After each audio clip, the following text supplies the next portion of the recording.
स्वागत है आपका। आप देख रहे हैं कहानी कुर्सी की। हमने उत्तर प्रदेश की बात की, एक बात छूट गई थी यूपी की, वो आपके साथ कर लें। फिर जरा राहुल गांधी की बात हम लोग करेंगे। Rahul Gandhi ji chief election commissioner की नियुक्ति वाली मीटिंग में गए थे, मोदी जी के साथ मीटिंग करने, और उसमें अमित शाह भी थे। उसकी बात बाद में, पहले यूपी में आज क्या हुआ। विधानसभा का सत्र शुरू हुआ। अब विधानसभा में एक नई चीज शुरू की गई है कि विधानसभा की कार्यवाही हिंदी के साथ साथ अवधी, ब्रज, भोजपुरी, बुंदेली और अंग्रेजी भाषाओं में भी सुनी जा सकेगी। अंग्रेजी भाषा को शामिल करने को लेकर के विपक्ष को ऐतराज हो गया। विपक्ष के नेता माता प्रसाद पांडे समाजवादी पार्टी के, और उन्होंने कहा कि बड़ी मुश्किल से तो भाई हमने अंग्रेजी से पीछा छुड़ाया था, आप लोग फिर अंग्रेजी को ले आए। अंग्रेजी प्रेम क्यों इतना आप लोगों का? इसका जवाब योगी जी ने दिया। और ये जो नया सिस्टम शुरू हुआ है, इसकी जरूरत क्या थी, ये भी वो खुद बता रहे हैं। योगी आदित्यनाथ को सुनिए।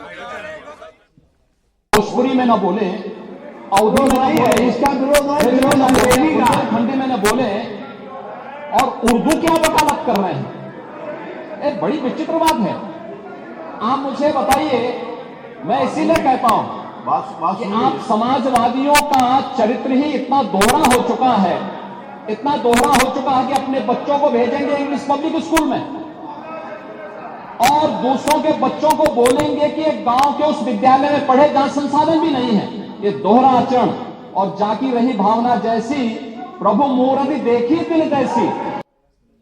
अब योगी जी कह रहे हैं समाजवादियों को केवल उर्दू से प्यार है, तो रेफरेंस बिल्कुल सीधा था। मतलब मुसलमानों पर प्रेम उड़लती है समाजवादी पार्टी, यही वो कहना चाह रहे थे कि उर्दू से बैर नहीं, प्रेम है, लेकिन बाकी जितनी भाषाएं हैं यूपी की उन सबसे ऐतराज है। मामला दरअसल ये है, जैसे आप लोकसभा की कार्यवाही भी सुनते हैं तो कभी किसी का मन आता है तो वो अपनी भाषा में बोलता है, कोई अंग्रेजी में बोलता है, कभी कोई मान लीजिए साउथ का आदमी है तो कभी तमिल में भी बोलेगा। कोशिश वैसे लोग ऐसे करते हैं या तो अंग्रेजी में बोले या हिंदी में बोले ज़्यादातर। लेकिन वहां पर अगर आप किसी और भाषा में बोलना चाहें तो उसके लिए बाकायदा अनुवादक होता है। तो जो कान पर लगा के रखते हैं लोग सब इसलिए होते हैं कि कोई भाषा में बोल रहा है तो हमको पता चलता रहे कि ये कह क्या रहे हैं। ये सुविधा यूपी की विधानसभा में कर दी गई है। जब कोई ब्रज भाषा में बोलना चाहता है या अवधी में बोलना चाहता है, जो उसकी अपनी जिसमें वो कंफर्टेबल है विधायक, वो उसमें बात करे। अब किसी को नहीं समझ में आ रहा है तो उसका अनुवाद ट्रांसलेशन कर दिया जाएगा।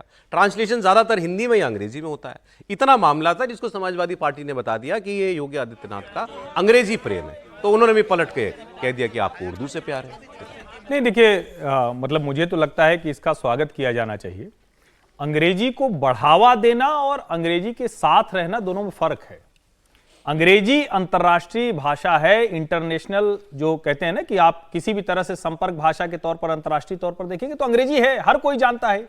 और उत्तर प्रदेश भारत का सबसे बड़ा राज्य है। आज की तारीख में उत्तर प्रदेश के मॉडल को देखने समझने के लिए दुनिया भर के रिप्रेजेंटेटिव आते हैं।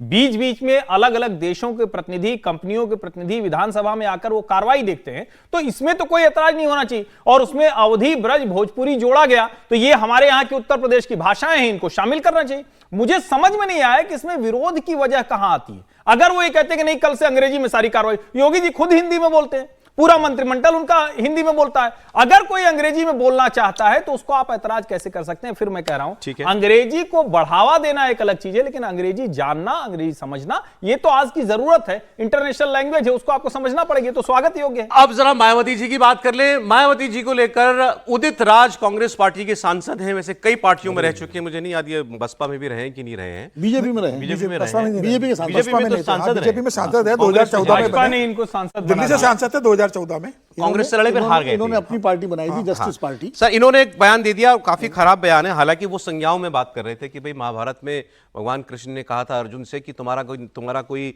संबंधी भी अगर है, युद्ध है ये, तो मारना है, उसको मारना है तो मारो। ये बात वो कह रहे थे। और फिर उन्होंने कहा कि पिछड़ों के और सबसे दलितों के आंदोलन को सबसे ज्यादा धोखा दिया है तो मायावती ने दिया है। अब उनका गला घोंटने का वक्त आ गया है। ये उनका स्टेटमेंट था। मैं आपको पूरा स्टेटमेंट सुनाता हूं। इस पर बड़ी मायावती जी की जो पार्टी है पूरी बड़ी आग बबूला है। उन्होंने तो ट्वीट में कहा है कि भाई ऐसे आदमियों को ज्यादा महत्व देने की जरूरत नहीं है, लेकिन जो उनके उत्तराधिकारी हैं, उनके भतीजे आकाश आनंद ही नाम है सर, आकाश आनंद, उन्होंने बड़ा कहा कि भाई हम ऐसा सहन नहीं करेंगे, कोई हमारे नेता के बारे में ऐसा बोले। एक बार उदित राज की बात आप सुन लीजिए। कि कृष्ण ने कहा कि अपने सगे संबंधियों को कैसे मारेंगे, तो कृष्ण ने कहा कि कोई सगा संबंधी नहीं है, न्याय के लिए लड़ो और मार दो, अपने लोगों को ही मार दो। तो आज उसी मोड़ पर हमारे कृष्ण ने मुझे कह दिया है कि सबसे पहले जो अपना दुश्मन है उसी को मार दो, और जो सामाजिक न्याय का दुश्मन है जानते हूं, मैंने अपने प्रेस रिलीज में लिख दिया है। वो सुश्री मायावती ने जो सामाजिक आंदोलन का गला घोटा, अब उनका गला घोटने का समय आ गया है। सर केवल इस टिप्पणी की बात नहीं, इस पर तो आप कहिए ही, ये क्या दलित वोट को लेकर के उत्तर प्रदेश में क्या नए सिरे से खींचतान शुरू हुई है?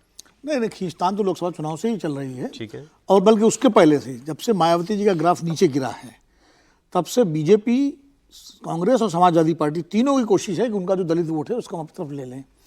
एक बड़ी संख्या में 2022 के चुनाव में दलितों का रुझान बीजेपी की तरफ गया, लेकिन लोकसभा चुनाव हुए उसमें दलितों का, जब संविधान वाला जो नैरेटिव जो राहुल गांधी ने तैयार किया, तो वो एक बड़ा सेक्शन जो है वो कांग्रेस और ये मतलब इंडिया गठबंधन की तरफ आया।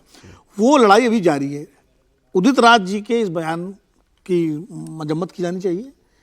वो ये कह सकते थे कि मायावती जी की राजनीति को खत्म करने का समय आ गया है, या उनकी राजनीति को पीछे करने का समय आ उनका गया जो आरोप है कि मायावती जी ने इस मूवमेंट को धोखा वो दिया। आरोप लगाइए, कुछ भी लगाइए, आरोप वो लगाएं, मायावती उन पर लगाएं, राजनीति में आरोप लगते रहते हैं, लेकिन किसी का व्यक्तिगत गला घोटने की बात कहना ये ठीक नहीं है। और इससे कोई कांग्रेस को फायदा होने नहीं जा रहा इस तरह के बयान से, बल्कि नुकसान ही होता है। अब आप देखिए, एक बयान पित्रोदा साहब ने दिया, कांग्रेस को किनारा करना पड़ा, उससे करना पड़ा ना। अभी देखेगा इस पे भी आ जाएगा थोड़ी देर के, उनका व्यक्तिगत बयान इससे जुड़ी हुई बात बताता हूं आपको। राहुल, आपको याद है राहुल गांधी सुल्तानपुर गए थे पिछली बार, और वहां उनको एक चप्पल बनाने वाले मिल गए थे, और बहुत गरीब आदमी थे वो, उन्होंने उनको एक मशीन गिफ्ट की कि आप मशीन से जूता सिलिए।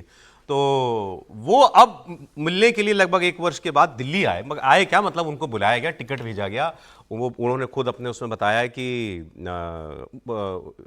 उनको गाड़ी, जब हम रेलवे स्टेशन पहुंचे तो गाड़ी खड़ी थी, गार्ड खड़ा था, फिर हमको लेकर के मतलब पूरे सम्मान के साथ उनको लाया गया। होटल में लेकर के गए, हम 3 दिन रुके। वो पूरा वीडियो जारी किया, अगर है तो स्क्रीन पर डालिएगा ना। राहुल गांधी से पूरी मुलाकात घर में हुई है उनकी, सोनिया गांधी से, प्रियंका गांधी से मुलाकात हुई है। उनका नाम है रामचेत मूची हैं, सुल्तानपुर के, और जूता चप्पल बना करके लाए थे सोनिया जी के लिए, प्रियंका जी के लिए 2-2 जोड़ी चप्पल बना करके लाए थे। तो वो उस वीडियो को राहुल गांधी की टीम ने जो है शेयर किया। ये रहे राहुल गांधी से गले मिले रामचेत, फिर सोनिया जी आई, सोनिया जी का पांव छूकर उन्हें आशीर्वाद दिया। अपनी बेटी, दामाद, नाती सबको लेकर के गए थे, सब परिवार गए थे उनको। देखिए, ये मैं इसके बारे में बताऊं कि ये जो वर्ग है जो ये चमड़े का काम करता है, मतलब व्यवसाय जिनका जूते बनाने का, इनकी तादाद उत्तर प्रदेश में दलितों में सबसे ज्यादा है। सबसे मायावती जी की मायावती जी इसी वर्ग से आती हैं, जाटो वर्ग जो है। तो ज्यादातर जो दलित राजनीति के जो बड़े चेहरे हुए हैं देश में, जगजीवन राम जी इसी वर्ग से थे, तो वो जो है इसी वर्ग से हुए, क्योंकि ये सबसे दलितों में सबसे बड़ा प्रभावशाली वर्ग है। आगरा वगैरह में तो इनके तमाम, मतलब इस वर्ग आगरा तो हब है। हाँ, हब है, और वो तो कई मतलब अच्छे एंटरप्रेन्योर हैं जो आप वोट की बात कर रहे थे ना, तो दलित वोट की, हाँ, उसी तो एक बयान है सर, इस पर सुनवा दूं? जी बिल्कुल।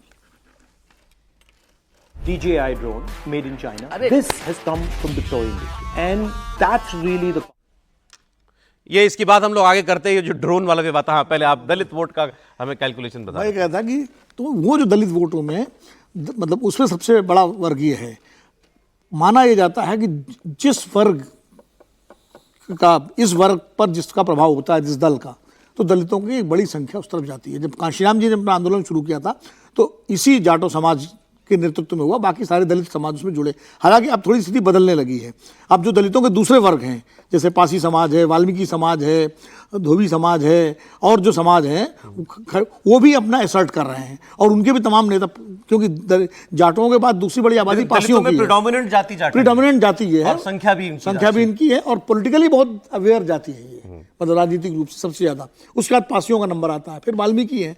तो ये, तो बीजेपी उन बाकी कम्युनिटीज पर भी काम करती है। बीजेपी तो सब पे काम करती है। बीजेपी की यही तो खासियत है, वो तो जो डोमिनेंट कम्युनिटी है, प्रीडोमिनेंट, उस, और अगर वो बीएसपी के साथ है तो उसके अलावा जो दूसरी जातियां हैं दलितों की, उन पर काम करती है, ताकि भाई जैसे पिछड़ों में उसने काम किया, यादवों के अलावा उसने दूसरे पिछड़ों में ये मुलाकात राहुल गांधी की रामचेत जी के साथ उसी कड़ी की एक्सरसाइज है। एक मैसेजिंग है ये मैसेजिंग है उस दलित समाज को, और खासकर जाटो समाज को ये मैसेजिंग है कि हम आपके साथ हैं। राहुल गांधी सर 2006 आप अगर देखेंगे 9 में कलावती से भी मिले थे, महाराष्ट्र में विदर्भ में गए थे, कलावती से मिले थे। याद है अभी तक? बिल्कुल याद है, महाराष्ट्र का मामला है तो ध्यान था, कलावती से मिले थे। और फिर 2014 तक राहुल गांधी की सरकार रही, कलावती के घर आप गए, आपने भोजन किया, लेकिन कलावती की दुर्दशा उसकी वैसी की वैसी रही। और बाद में आप देखिए, अभी लोकसभा में अमित शाह ने जब कहा, रामचेत जी का तो उद्धार हो गया, मतलब मैं आप एक व्यक्ति देखिए, अच्छा हुआ उनके लिए, अच्छी बात है, इसमें कोई तो नहीं कि आपने मदद कर दी, आज उसकी 2 दुकान हो गई है, वो परिवार एक अच्छे से कर रहा है।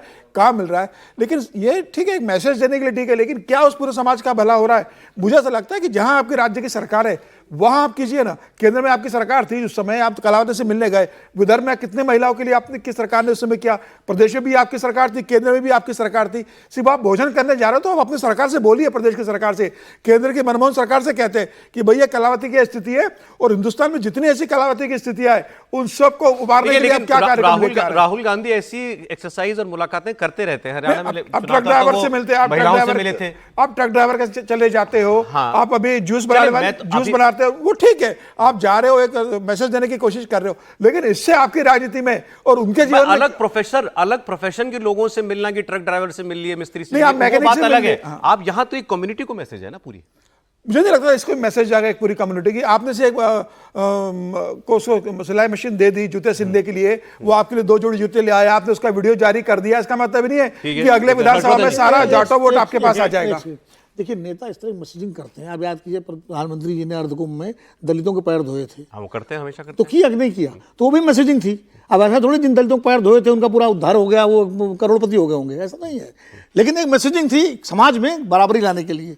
जब लीडर इस तरह करता है, कोई भी लीडर हो, चाहे प्राइम मिनिस्टर हो, नेता विपक्ष हो या कोई और भी नेता हो, सर, आपने कहा तो मेरे दिमाग में एक सवाल आ गया, एक सवाल है, एक मैसेज जाता है। एक अंतर है। अब मुझे बताएं कि मतलब क्या ये मैं ठीक सोच रहा हूं? प्रधानमंत्री जब उनके पांव धोते हैं तो जमीन पे बैठते हैं, बारात आती है, पानी से अपने हाथ से पांव धोते हैं नीचे जमीन पर बैठ करके। जब वो काशी विश्वनाथ धाम बनता है, कॉरिडोर बनता है, तो वहां पर सारे जिन्होंने बनाया उन लोगों को सम्मानित श्रमजीवियों के बीच में जाकर के बैठ करके तस्वीर खिंचाते हैं। राहुल गांधी का उनको सम्मान देने का जो तरीका है, उनको अपने घर बुलाना है कि आप हमारे घर आइए, मिलिए। ये आप नोटिस करेंगे, सब लोगों को वो कहते हैं हमारे घर आके मिलिए। प्राइम मिनिस्टर जमीन पे बैठ के बात कर रहा है, नहीं, देखिए, लेकिन आप कह रहे हैं हमारे घर आके। दोनों का अलग तरीका है। घर बुलाना भी अच्छी बात है और जमीन पे बैठ के सम्मान करना भी अच्छी बात है। ऐसा नहीं कि कोई, अब उनका अपना तरीका, अब एकदम प्राइम मिनिस्टर को कॉपी करने लगे तो कल को ये होगा तो प्रधानमंत्री जी कॉपी कर रहे हैं, तो उन्होंने अपना तरीका ये निकाल लिया कि घर बुला के हम सम्मानित करेंगे। ठीक है। नहीं, देखिए, एक तो एक इसकी आलोचना तो हो ही नहीं सकती। नेता अगर किसी को भी, समाज के किसी तबके के व्यक्ति को अपने घर बुला रहा है तो ये अच्छी बात है, ये करते रहना चाहिए। लेकिन मुश्किल कहाँ आती है? आप प्रतीक क्या चुनते हैं और जब आपको अवसर मिलता है तो आप काम क्या करते हैं? नरेंद्र मोदी जब कहते हैं कि हम दलितों का पांव पखार रहे हैं, तो वो घर में सबसे ज्यादा जो प्रधानमंत्री शहरी और गरीब आवास योजना में घर है वो दलितों के नाम जाता है, बिना किसी संकोच के जाता है। जब वो कहते हैं कि महिला की बड़ी पीड़ा होती है, हमारी माँ भी धुएं में उसकी आंख जाती थी, तो वो पूरी तरह से एलपीजी का काम हर घर तक पहुंचता है, रसोई गैस पहुंच जाती है, अब तो पीएनजी भी पहुंचती हुई धीरे धीरे दिख रही। जब प्रधानमंत्री कहते हैं कि हम ये सब करने जा रहे हैं, तो महिलाओं के लिए पोषण आहार की व्यवस्था करते हैं। एक दिन किसी एक महिला को बुला के फल खिला देना, ये तो प्रधानमंत्री के लिए कुछ ही नहीं। 10-20-50 महिलाओं को बुलाएं और वो गाते नाचते फोटो भी करवा लें। सवाल यहां है कि जो राहुल गांधी कर रहे हैं क्या जुड़ता है? नहीं जुड़ता है। क्यों नहीं जुड़ता है? हरियाणा का चुनाव आएगा तो बढ़िया शानदार वाले माइक लगाकर एकदम सेंसिटिव 10-12 कैमरे के साथ खेत में वो किसान हो जाते हैं।